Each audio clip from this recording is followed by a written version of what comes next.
alone, glancing at the other unoccupied bed in the dorm room. Adam had once again spent the night at his girlfriend's. It was best to get ready before the dorm's residents did. She put on a robe and gathered a bag of toiletries and opened the door a crack, peering down the empty hallway. She walked down to the dormitory showers in her robe like she belonged, stood under the hot spray, and brushed her teeth. The bathroom was empty, so no odd looks from the other girls in the mirrors. Done and back in the room, she changed into the last clean set of clothes in her backpack. She would have to figure out where to wash clothes soon. Too many students lingered by the machines in the basement here, trying to make conversation. She didn't like conversation. She went down to breakfast, selected her items, and made sure she went to the older cashier, who recognized her and smiled. She used her old student ID Adam had hacked for her to pay for the meal. It withdrew money now from his account, making it look like he was steadily burning through his meal plan. Other college students sat together, chatting amiably at the round tables. She sat alone, in a corner, with her scrambled eggs and bacon and coffee. Other early-rising kids who sat alone stared into their smartphones, as if the answers to the world's riddles lay there. She didn't.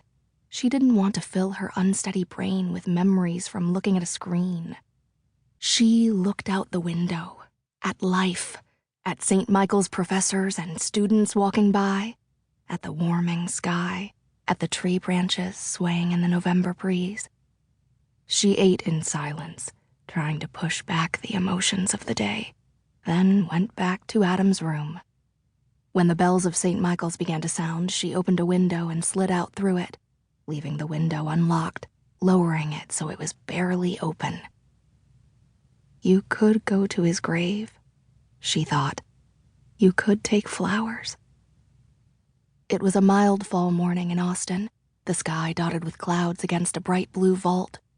She walked to an American history class, where the professor never seemed to notice her erratic attendance. She'd taken the same class last year, but with a different professor. She could always find a seat in the front row, and it was daring and bold to sit right under the professor's nose. The actual students brought sleek laptops, but Jane took notes in a thick sketchbook designed for drawing, not writing. But she liked it. Once, the notebook had been the journal she was supposed to fill with her recovered memories and the events people had told her about that she didn't remember. Her book of memory. It had been Dr. K's idea, and she'd abandoned it, except for when she went to a class. Sometimes during the lecture, she doodled on the new pages. Often, she drew endless mazes and ornate Gaelic patterns, labyrinths impossible to escape. And she would think of stories where interesting characters were trying to escape the mazes she'd lay out, like heroes trapped in a video game. Today, she did not draw. Her mind was full of David. Her hand shook a little. The lecture today was on early New England funerary customs. She didn't have a syllabus, of course, and she thought, thanks, fate. And she bit her lip as the professor began a slideshow of worn tombstones from Massachusetts. So often they were for children or those who died as teenagers. Angels' wings attached to skulls. Gruesome and lovely, all at once. Twice she saw David's name on the engravings. Her heart tightened in her chest. She blinked, and David's name was gone from the picture of the tombstone on the screen. She started to feel like she couldn't breathe.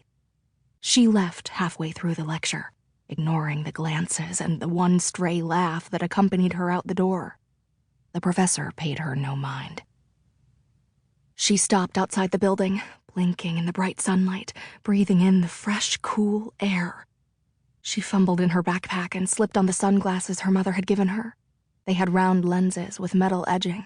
Ugly, but they kept out the light that sliced hard into her eyes and her brain. The sunlight was harsh today, like a judgment. She could go back to Adam's room, pull the curtains closed, and sleep off the rest of the day. She had some pills hidden under the mattress, pills she'd stolen from her mother when she'd left home.